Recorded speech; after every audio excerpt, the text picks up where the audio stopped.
Hi guys, welcome back to my YouTube channel again. So for today's videos guys, so this is our 7 day for our gym. So pang 7 day na to guys namin. So medyo hindi na kami nangangapa, hindi na ako nangangapa. And uh, nagpa-coaching pa rin ako guys kasi gusto ko may magtuturo sa akin kung ano yung gagawin, ganyan. Kasi mostly yung iba dito guys, nag-ano na lang sila. At pinapanood na lang nila sa YouTube yung mga pang step ng workout na ginagawa nila ganyan. Pero sa akin kasi gusto ko yung may mag-coach sa akin para malaman ko kung may ano ba, kung may pagbabago ba, ganyan, may result ba. Kasi ang ano ko, ang goals ko ay liliit yung chan ko pa kasi syempre malaki yung bilbil natin, ganyan. So yung focus ko nito or yung goals ko nito ay liliit yung aking bilbil. So iba-iba naman tayo ng mga goals or ah, focus natin kung ano yung gagawin natin kung ano ba yung focus mo or ano ba yung goals mo kung bakit ka nag-gym or nag-workout. So ako gusto ko liliit yung aking bilbil o liliit yung aking chan or yun na nga hindi lang sa pagiging magiging sexy ka or ang purpose ko talaga ay pagiging healthy ka, 'di ba? So, yes, kailangan din natin kasing magpapawis. Lalo na kailangan din natin mag-exercise or mag-workout, hindi puro trabaho, ganyan sa buhay. So, kailangan din nating mag-exercise. Need natin 'yan para iwas tayo sa mga sakit-sakit, ganyan para tayo ay fit and healthy. So, yes, dati hindi ko talaga hindi ko talaga napag-isipan na ay ayaw na mag-gym ganyan kasi nakakapagod, kaya ko ba, hindi ko kaya. Pero kung talagang gugustuhin mo, kakayanin mo. Kaya mo talaga yan. So lahat naman kaya naman guys, no? So basta ano lang kayo, meron lang kayong determination or meron kayong goals na gustong makamit so or gusto nyong makuha yung result. So yes, sacrifice. So, maganda naman yung kinalalabasan din dun. Basta masipag ka lang or matyaga ka lang, no? So, wala namang ibang paraan para or wala namang ibang way kung talagang masipag ka. So, syempre, matyaga ka, may anihin ka, di ba? Ganun. So, kung masipag ka rin at saka matyaga ka mag-gym, so, syempre, ang magiging result nun ay healthy, maging fit and healthy tayo, at saka iwas tayo sa mga sakit-sakit. Di ba, guys? So, yes, ito, pang ano namin to guys, pang 7 day. So, ako nag-gym, dapat talaga sa isang week, bali dapat twice a week. So minsan kasi busy pero nilalaanan ko talaga ng oras na sa isang week kailangan meron akong isa or magjo-jogging man ako ganyan. Sa isang week dapat may isa. So dapat nga twice a week or thrice a week para ang maganda dun yung consistent ka. Pero ako kasi medyo busy pero okay na lang din sa akin kung sa isang week may 2 beses ako ganyan. Sa isang week na mag-gym para para tuloy-tuloy siya guys, no? So yung iba kasi consistent sila. So kung gusto mong makita yung yung result, yung mabilis yung result. So yes, pwede ka naman mag-araw-araw but syempre mapapagod, nakakapagod din eh. Tapos sasakit din yung katawan natin. So yes, kailangan lang talaga ng tiyaga at sipag.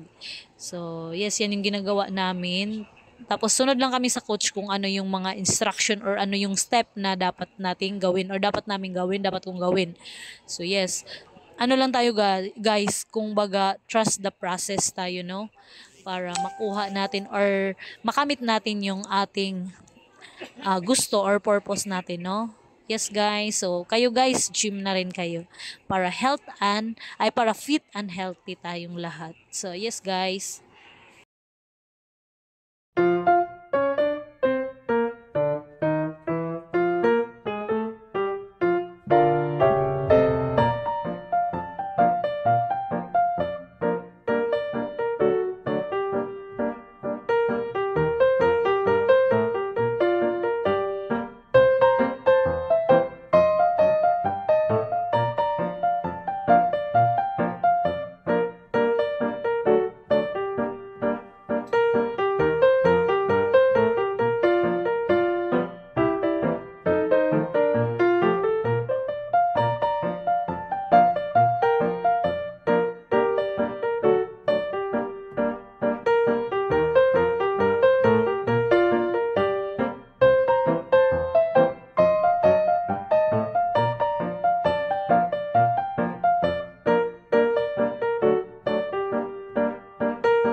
So, thank you for watching guys, and I hope you enjoy my video. And thank you sa mga sumusuporta sa vlog ko. Thank you all, and see you in my next vlog. Bye! Forget what they doing, keep on.